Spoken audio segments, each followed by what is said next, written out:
And then there were four. We are down to the final four of the NFL playoffs. Erik, you and I won't have as much of a pep in our step because it was a disappointing weekend for our two teams who made it to the final eight, but then disappointing from the Lions on Saturday, couldn't get any stops. And then the Rams, just talk about a winnable game for the Rams where the difference in that game was the weather, the snow. They couldn't hold on to the ball. They looked like Erik, they looked like me, a California guy, going out to the freezing temperatures. That's exactly what happened. Kyron Williams fumbles the ball. Puka Nacua drops one right through his hands, and Stafford fumbles the ball. And those three plays end up being the difference in what was a winnable game for the Rams. Yeah, I mean, a lot of takeaways you can take away from, the overall weekend. My first just quick thoughts. Texans, if they get a wide receiver 2 and some offensive line help in the draft, there's talent galore. And they got the big playmakers on the defense, right? Guys that step up in big moments defensively. Yep, with the 25th pick, if they can do something there and get like an offensive lineman, this year's draft class is insanely stacked. And then Amari Cooper, he's going to be a free agent with his down year. You can get him on the cheap. Also, Elijah Moore is going to be out there. Get one of those two guys, a possession wide receiver, to pair with Nico Collins. I'll be invested in the Texans. Lions, awful game from Ben Johnson. I don't understand. You're averaging 8.7 yards a carry. Why aren't you just running the ball? It just kind of blew my mind. I really didn't understand their thought process there. Some of his play calling, 3rd and 1 in the first quarter. You're averaging 7.1 yards a carry. You have Goff drop back on 3rd and 1 from the Commanders' 19. Really didn't understand that. Also didn't understand, you're down 10 driving for the season, and you have Jameson Williams, who's been suspended for gambling. Who's not a decision maker. You know what I mean? He's an athletic guy who's fast, and you want him running routes. Yeah. You don't even want, that was the problem. You're hitting it. He doesn't even run as many intricate routes. It's taken him a while to learn the plays, the playbook, everything. He's like a fly receiver. Yeah, I just don't get what the thought process was there. Too cute sometimes, right? And then I don't know, the way I look at the Eagles game is I look at it a little bit differently. They're up 13 with 2 minutes left with an A.J. Brown drop 40-yard touchdown, 2 missed PATs, 2 times they were in field goal range, and sacks got him out of that. Sirianni's weird time management at the end of the half. They took a sack that got him at the brink of field goal range. Instead of taking their last time out there and kind of running a 5 to 7 yard out to get that yardage back to try to get an Elliott field goal, he just let the clock run down and did a Hail Mary. For Saquon Barkley, get stopped at the 1-inch line. They didn't get it in from the 1-inch line because the Lane Johnson false start. And they're still up 13 with 2 minutes left. And then the next game, Bills, Ravens. Look, I know Mark Andrews is going to get a lot of flack. He's been so reliable, just a random thing. He had a bad game. There's still a minute and a half with the Bills having 2 timeouts. So they would have had a chance to score the game. And then also we need to remember in the third quarter, they went for 2. If they didn't go for 2. Twice they did it. Yeah. They didn't go for 2. It's just a Tucker field goal. So it was a fun weekend of football. How about this one? Because I was noticing it first in the Texans game, because it's man, felt like the Texans just moved the ball a lot better. Felt like they were playing probably overall they played better, but they had a few mistakes. All 4 of the games, the teams that won got outgained. So all 4 games, the losing team had more total yards and got more first downs than the winning team. Yep. It was mistakes, really. You can't play clean. You got to play clean football. And Eagles made a few kicking mistakes here and there, like a sack, some bad decisions, but played a little bit cleaner.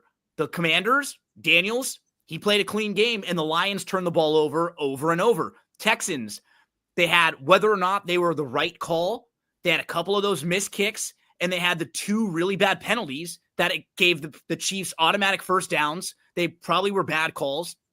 And then in the Ravens game, when you have a team that gains 400 plus yards versus the 270 or so for Buffalo, like all of those games, if the team, it's not just that simple always, Erik, but what it does show you is teams were able to move the ball, but when you play against the better competition where the margin of error is so slim, you just can't give the other team free.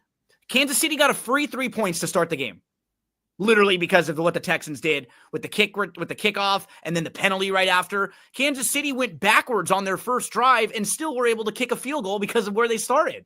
Yeah, it's just a lot of mistakes, a lot of mistakes. But but honestly, even all that, we probably have 3 of the 4 right teams, quote unquote, here. Like if this would have been the Lions instead of the Commanders, or if you would have had the Ravens in here maybe instead of the Bills, that would have felt like the teams that were pretty much the best teams all year long, right? Yeah. So it's not really that crazy who we have here in the Final Four. Just looking at that last weekend in particular, all 4 of the games could have gone the other way with just a few plays, like a couple plays either way. So even the Lions, who it looked worse on paper, I mean, when you watch that game back and you rewatch it, I was listening to somebody who who hosts a podcast, and they didn't get to watch that game live, but they saw the score, and then they watched it back the next day, and they kept saying, I was expecting it to be worse. Like you kept feeling like, okay, the Lions are going to lose this. They're going to be down by 14, and you keep watching it. It's close. It's just one play here. Goff struggles there. Bad decision there. Like you said, weird play call there. Get a little too cute here. Fourth and 2 or 3, there's nobody out wide to pick up Daniels. Like a little bit strange. And now we see the Lions going to lose both of their coordinators. So you just don't know if you'll be able to have that same dominance like they had these last couple of years when those 2 guys move on. We'll talk about more of these teams that lost in the offseason as we get through some of the player movement, free agency, draft, all that stuff. But let's get into the games ahead, Erik. 4 teams left, 2 conference championship games coming up this weekend on Sunday. So Chiefs, they do it again, man. They just continue to find ways to win. Their defense, in particular, Karlaftis, was really, really good. I mean, Stroud got hit hard, and I give Stroud some credit because there were some plays where there was nothing there, and he took off and ran, and he's not really like a runner, and he got hit hard a couple times trying to pick up a few extra yards, trying to get the first down. How about this? This is another Chiefs sort of stat. They got outgained 336 to 212. So they only had 212 total yards. If you come out of that game and you say, we limited the Chiefs to only 212 total yards and we had 336 total yards, you probably feel pretty good about what happens. Mahomes only had 177 yards passing. They were only 4 of 11 on third down. But the turnovers, that's the missed kicks and the penalties, because they just gave the Chiefs extra life. Teams that outgained their opponent by 100+ yards and committed 0 turnovers were 46-0 in the playoffs during the Super Bowl era. Now they're 46-1. That was the first time a team has outgained their opponent by more than 100 yards, not turned the ball over, and still lost the game. More first downs. The Texans were better on third. They had more total yards, more yards per play. They won the time of possession by more than 5 minutes, but they were 1 of 3 in the red zone. They had 8 penalties for 82 yards. And the Chiefs have experience. They don't get rattled. The games are close. And what happens every time we have a playoff game, Erik? We see Kelsey come back to life. All of a sudden, he had an insane, was it a 49-yard completion, which I think was his longest ever in the playoffs. He ended up having a monster game because he'd really struggled for a lot of the year. We hadn't seen him. 7 catches, 117 yards. There was nothing like that this year for Kelsey, but just knows how to create some space, knows how to get to the right spots, and then one blown coverage, and all of a sudden 50 yards down the field, it's Kelsey setting them up. They're going to have to play a Bills team that beat them up a little earlier in the year. But I will say, at that point of the year, it felt like Kansas City was kind of getting lucky in almost all their games, and it felt like the Bills had a point to prove. it's flipped a little bit where Kansas City's overall been playing a little bit better, a little bit more dominant. Last weekend wasn't really the case, but man, this is probably the game that a lot of people were hoping for the conference championship. We saw that incredible game from them a couple years ago that went to overtime, where one of the reasons why they changed the overtime rule. Do you have a strong opinion here with the Chiefs hosting the Bills in the AFC Championship? So I'm starting with the AFC. That's the second game on Sunday. We'll get to the NFC game, obviously, following this. Chiefs are a -2-point favorite here, Eric. Chiefs, Bills. Let's dive into it. You know, I have a Bills future ticket, 9-1. So I'm really hoping that gets through. My heart says Bills. I'd love to see it there. However, at this current number, I'm kind of leaning toward the Chiefs.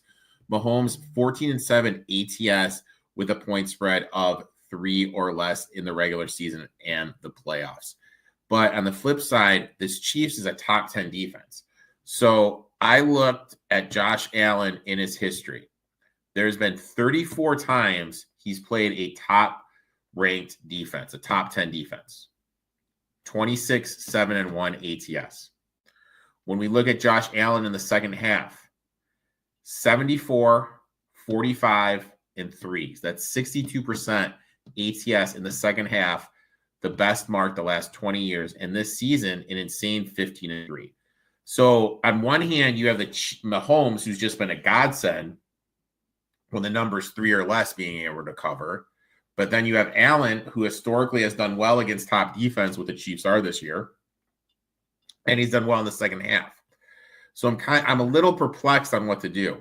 And all it comes down to is the Bills defense going to be able to contain the Chiefs underneath passing game, especially Travis Kelce, who historically has dominated against the Buffalo, which I'll get to in a little bit. Will the Chiefs' 9th-ranked DVOA defense be able to stop the Bills' rushing attack? Can the Bills' offensive line handle Chris Jones and disrupt and not allow it to disrupt the rhythm? I kind of feel that the Bills and the Chiefs had the same game plan.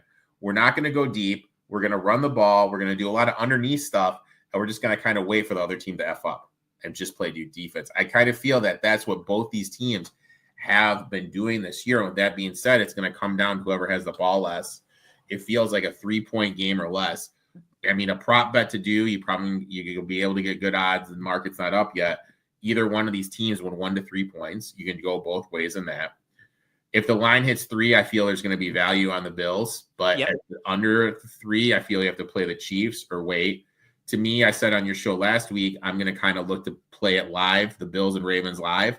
I think I'm just going to do the same thing here if I don't get the 3. I was able to get the Ravens at plus 7.5 at one point during that game. If the Bills line is looking good at halftime, with how Allen is, I'll look to go to the Bills at halftime. I did the player prop. Look, Travis Kelce over 68.5 yards receiving, had 7 receptions for $117 last week. He has exceeded this total in 4 of his last 5 games against the Bills, averaging 5.8 receptions and 74 yards per game. In his 23 playoff games, Kelce has gone over this total in 17 of them. The last playoff game that he did not go over this total, the Super Bowl against the 49ers in 2020. He has gone over this total in 14 consecutive playoff games. Isaiah Likely went 4 for 75 last week against them. The Bills ranked top 12 this season for receptions allowed to the tight ends. Buffalo runs zone coverage at the 9th highest rate. This is going to give Kelce opportunities to sit in those gaps. He'll likely either be guarded by Trayron Johnson, PFF coverage game 56.8, Terrell Bernard, PFF coverage grade 37.4, Matt Milano, PFF coverage grade 50.3. But we need to remember he also left the game early, wasn't on the field for that last drive. And if he's not there, that's bad for the coverage of the Bills because he's a big part of what they look to do. Dalton Kincaid over 33.5 yards. Chiefs struggle against tight ends. Kansas City has allowed the most yards per game to opposing tight ends this season, 70.8 yards per game. Strong trend against the Chiefs over the last 10 games. 9 of the last 10 tight ends they faced have gone over it. The only one who didn't was Jordan Akins of the Browns. Kincaid's history against the Chiefs, while Kincaid didn't play earlier this season, Dalton Kincaid did, and he got 40 yards. So that would have been Dalton Kincaid instead of Dawson Knox, excuse me. Last year when they played in the playoffs, Kincaid had 4 for 45 in the divisional round. He ranked second in the team in targets, third in receptions, third in receiving yards for the entire season. When we look at what the Chiefs are going to look to do, they're going to look to limit Cook, limit Shakir. This is going to open up more opportunities for Kincaid. And with how bad they've been this year, you got to play it. You got to take the Kincaid over. The one point that you were hitting on that I was really noticing when watching the game back and then when reading some of the analysis and some of the write-ups and from other places, you were hitting on how what worries me a little bit about the Bills is they're playing really conservatively this year. It kind of like Kansas City in that they aren't taking very many shots. They're just sort of playing close to the vest, waiting for someone else to make a mistake. And it almost bit the Bills in the butt last week because they fall down 7-0. Then they come back with a really nice touchdown drive, 70 yards, 11 plays. Following that, though, it was just a lot of short pass, run, like Allen for pick up a first down. And then late in the game, they were just kind of keep going to Allen to pick up first downs here, but just not taking any big shots. And maybe it was because they weren't connecting or they were a little bit worried or they just didn't want to, like you said, they wanted to let the Ravens make the mistakes and take advantage there. But if both teams are playing that way, you're going to have to take some shots, right? Like if Kansas City is doing that same thing, you're going to have to. And so I was a little disappointed in McDermott as far as the play calling. They had a 4th and goal from the 2 with 3 minutes left, and they went and kicked a field goal. And that's what kept it a 1-possession game too, and kept the game open for Baltimore. So curious, because when they played the Chiefs earlier this year and they had a situation just like that, they went for it. Remember, and Allen went right up the gut and it looked like a big moment for them. I wonder if they would do the same thing here, or now it's the playoffs. You get a little more tentative. You get those points on the board. It's fascinating. I mean, it's going to be a really good matchup. We have two of the best teams that we were kind of hoping for. And it is funny because the Chiefs sort of narrative has flipped a little bit. Like earlier in the year, they felt a little more like, they've gotten lucky, and the plays and the balls bounced their way quite a bit, but they're good, Eric. They put themselves in that position to have more opportunities for the balls to bounce their way. Yep. They're just playing smart. They're not turning the ball over. Pacheco doesn't look right. Yeah. That's a little bit of a worry concern Agreed. for them. But yeah, hopefully you get a good game. Selfishly, I kind of want the Bills to get through, though. I'm really going to focus on props in this game, a lot of tight end props. It's going to be an interesting chess match between Brady and Spagnuolo, what the chess pieces and everything. And, can McDermott look for someone to take away Kelsey? He hasn't in the past, and Mahomes and him just have such a connection. Should be a great game. Tom Brady has won 7 straight playoff games, or Patrick Mahomes. Yeah, he's tied a streak with Aikman, Elway, Montana, Terry Bradshaw. So this would be his 8th straight playoff win. Mm-hmm. That is insane just to think about. He's never lost in the divisional round. Most victories ever without a loss in divisional round history. Bills will be ready to give him a big game. Yeah, I lean Chiefs at this number. If it got to 3 or anything over 3, I jump right on the Bills. I think it's that tight of a game where if you get an advantage on the line one way or the other, I think you probably want to take it. Or like you said, you wait till you can maybe get an even bigger advantage live during the game. So, let's move to what will be the early game on Sunday. The Washington Commanders at the Philadelphia Eagles. So these two teams being in the same division have played twice this year. Eagles beat the Commanders once.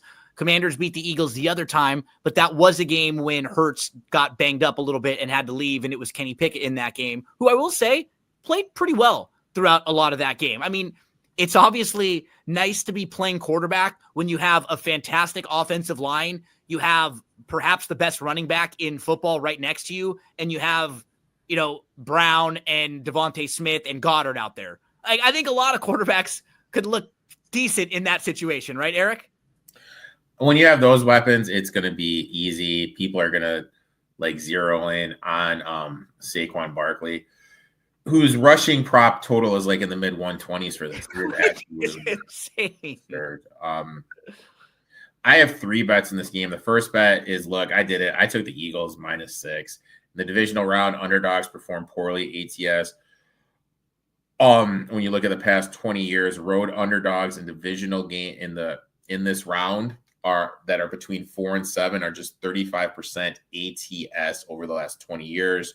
When we looked at teams that are playing their 4th straight road game, which the Commanders have, they're 1-5-1 ATS the last 20 years.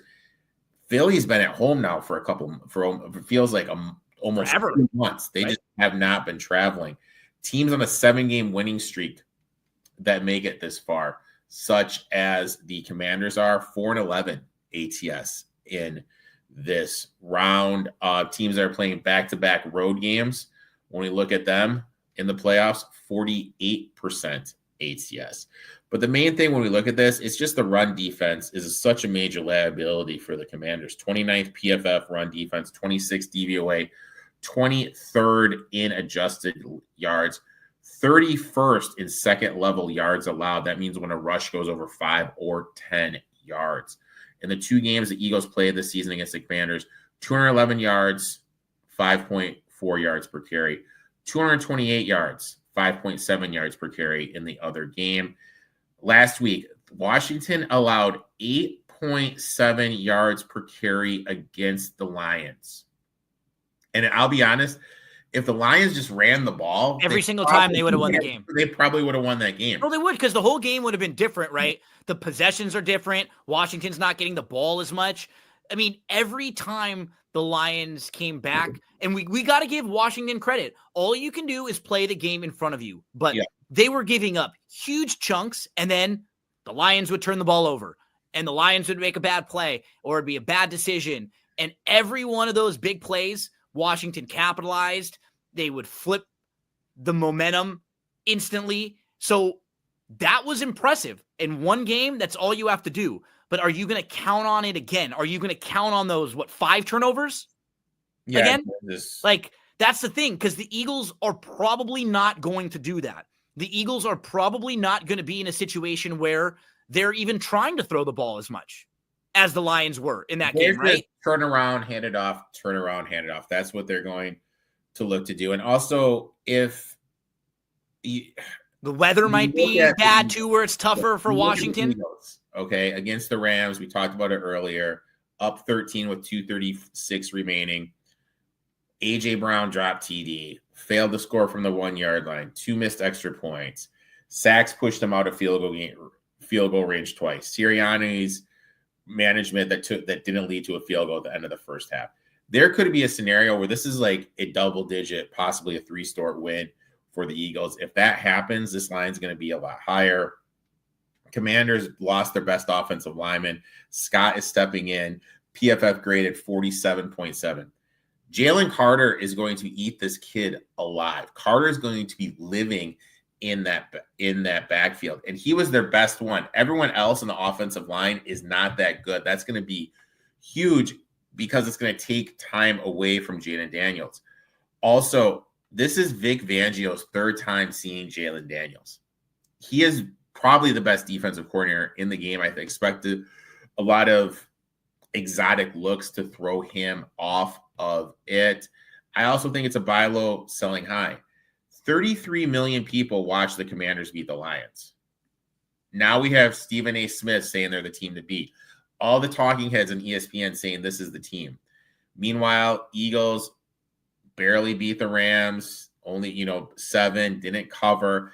I have this at over 7 points. The perception, you're absolutely right. Like, the perception of both of these teams are like hot Washington, cold Eagles. Hurts is banged up. They struggled. Maybe and you're right. I think you can absolutely look at that Eagles-Rams game and do what I did and say a couple of those swing plays that the Rams dropped or fumbles, they could have gone the other way. But the Eagles were always in control of the game. They were pretty dominant. A couple missed kicks changed things. A drop AJ Brown. Like, they were in control of the game. And it's going to be cold weather again. when you're just looking at the Eagles' defensive personnel, the guys they're going to have out there trying to stop and tackle Jaden Daniels versus the guys that the Lions had, it's no contest right now at this point of the year. The Lions were so undermanned on the defensive side still. Even they got a few players back, but we talked about the injury right away in the game. And this Eagles team is much more talented right now with who they have on the defensive side of the ball. And then the coordinator, like you pointed out, who's so good at making adjustments, so good at making life difficult for you. I just, everything went so well for Washington last week. I have a tough time seeing it go so well for them defensively again, because you were hitting it. They couldn't stop the run. And instead of just staying disciplined and handing the ball off every single time, we are humans. We get frustrated or anxious or antsy. That's one of the reasons why a lot of great quarterbacks make mistakes, because they can't do what Tom Brady did. Just be patient. Take the short stuff over and over and over like it's your running game. Be disciplined. A lot of people want to make the big play, and I think Campbell, Goff, John, everyone together, OC, head coach, quarterback, they all were trying to do a little bit too much last week. I just don't think you're going to get that from this Eagles team when they saw that happen to the Lions and saw the Lions. The Commanders had to win that game, but the Lions beat themselves. They made the mistakes to open that game up. If it's just a clean back and forth game, we're just probably not getting a Commanders win. Honestly, they needed the extra possessions. They needed the mistakes because they really couldn't stop the Lions there. But I got to give him, and I'm sure want to give him a lot of credit. I mean, he is looking like one of the best rookie quarterbacks we've ever seen at this stage of a season, deep into the playoffs, winning a couple games. But just as easily as he's here, I mean, the Tampa had a 3-point lead, stopped them, stopped Washington, got the ball back, and had an opportunity to really separate. And then they fumbled the ball and gave it right back to Washington with a chance to go score a touchdown and take the lead. It's not as if they could have lost that first game very, very easily and wouldn't even be here. Sometimes you got to be lucky. I just feel like they've had a fantastic season. Quinn's done a great job. Daniels has done a great job. I think it runs out here. Yeah, I totally agree. I got the Eagles. I also did a couple player props. Maybe I'm falling into it here. I did A.J. Brown over 59.5 receiving yards. Commanders 20th DVOA against the pass, 22nd DVOA against wide receiver ones. PFF coverage ranked 29th in the league. He's going to be against Lattimore. PFF graded 61.1, 75 out of 118. Or Surnaut still 67.1. PFF grade ranked 47 out of $118. Both are average or below average per PFF. Brown is going to have success against the type of coverage that the Commanders use. Commanders use a mix of man and zone coverage at the league average. Brown's PFF third best wide receiver against man, 11th best against zone. 2 games this season against the Commanders, 6.5 receptions, 81 yards per game, went over the 59.5 yards in both matchups. When you look at his career against the Dan Quinn defensive scheme, 6 games, averaging 82 yards per game, exceeding the total in every game. When we look at the last 4 games of the regular season, 3 wide receivers out of the 4 went over this, averaging of the 59.5. The only exception, MVS, when he had Rattler as his quarterback, opposing wide receivers in that time frame, averaged 91.25 yards per game. Playoffs this year, wide receiver number ones, Evans 7 for 93 last week. St. Brown 8 for 137. I think Brown is going to be able to get his. And I also just went back to the third game. Give me Austin Eckler 23.5 receiving yards over. Eckler ranks 4th in the Commanders in targets, 3rd in receptions, receiving yards this postseason. He's gone over the total. Both playoff games averaging 33.5 yards receiving per game. He has surpassed this in 8 of the 14 games he's played this season, averaging 31 yards per game.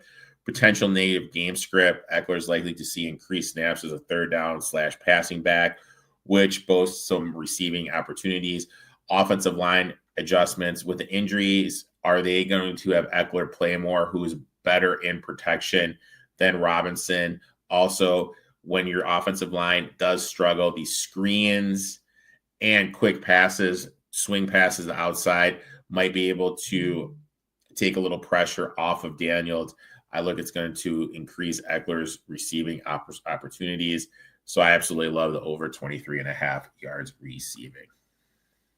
4 teams left, 2 conference championship games coming up on Sunday. Erik, you are going to do NFL betting blitz on Sunday. You have someone that's going to be doing that at 11? If I can't find someone, it'll be on there. It may just be me solo, but I'll be there. Okay. So if anyone wants to tune in, Erik will be hosting NFL betting blitz, either himself or with a co-host, and he'll get you any last minute up to date information, maybe a couple extra props, a Boom Fantasy lineup. I'll be traveling back from Gulfstream Park. I'm heading there for a big day, Pegasus World Cup Day on Saturday. Erik, buddy, thank you so much for helping us out. After this, there'll be a week off of football, and then you and I can talk early in the week before the Super Bowl, get a lot of props involved, lots of different fun wagers that we'll play. There's always like a million different ways we can get involved in that game now. Yeah, have fun in Gulfstream. We'll pick it up when NFL comes back, and it just hopefully we get a good week of football. Good luck to all of you. Thanks so much for hanging out with us here. If you're on the YouTube, do me a favor, subscribe to the YouTube channel. Drop us a comment if you have an opinion, any props that you like, any sides that you'll be playing this week. And make sure to check out Erik. Follow him on all the socials. His shows come out on Tuesday and then again usually on Friday for the weekend preview and all the big stuff. So good luck to all of you, and we'll be back again very soon to talk more NFL, recap these games, and get you set up for the